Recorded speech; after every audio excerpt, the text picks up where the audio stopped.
Hi guys, this is the reading of our water sign, Cancer, Scorpio, and Pisces. Tignan na natin kung anong meron sa ating mga water sign, Cancer, Scorpio, and Pisces. Okay. Tingnan natin kung anong meron sa ating mga water sign, Cancer, Scorpio, and Pisces. May nakikita ako dito nagpapadikta.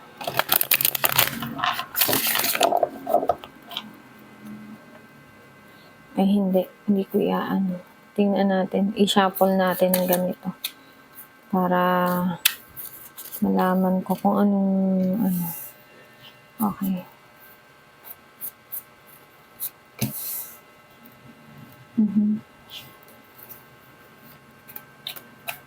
Meron dito nagpaplano umuwi.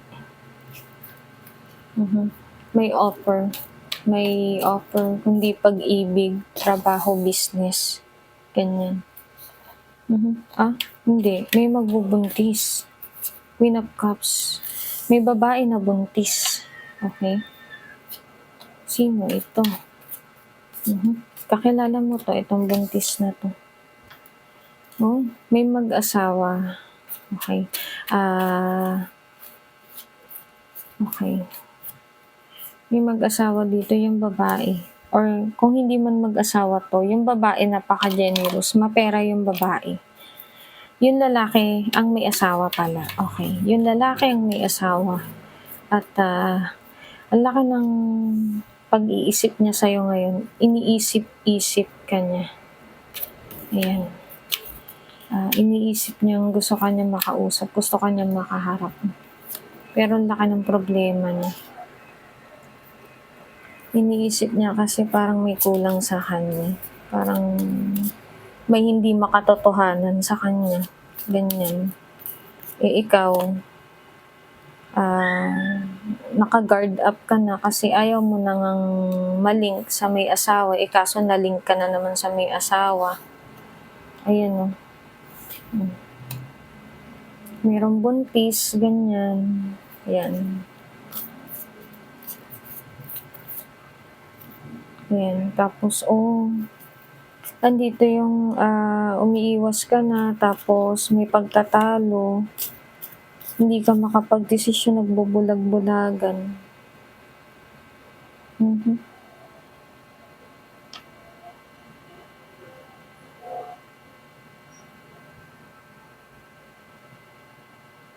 Nagbubulag-bulagan.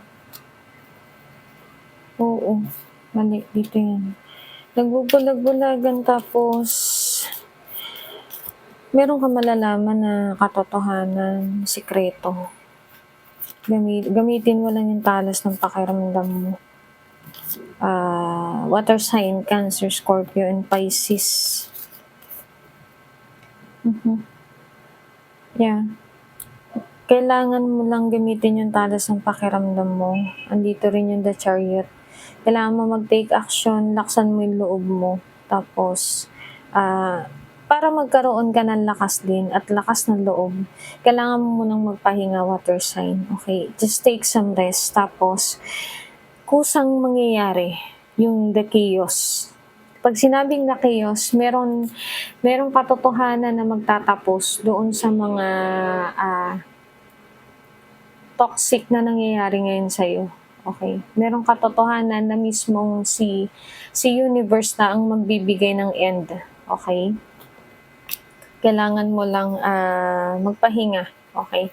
Kumbaga, parang nakikiramdam ka rin eh. Gamitin mo yung talas ng pakiramdam mo, water sign, ha? Okay? At yun lang. If you want a personal reading, guys, just direct message me here in my Facebook account. And then just ask my admin team for the pricing of the personal reading. Yes, may bayad po ang pagpapa-personal reading, guys. Okay? At yun lang po. Mag-ingat po tayong lahat. Laging manalangin. God bless and good luck.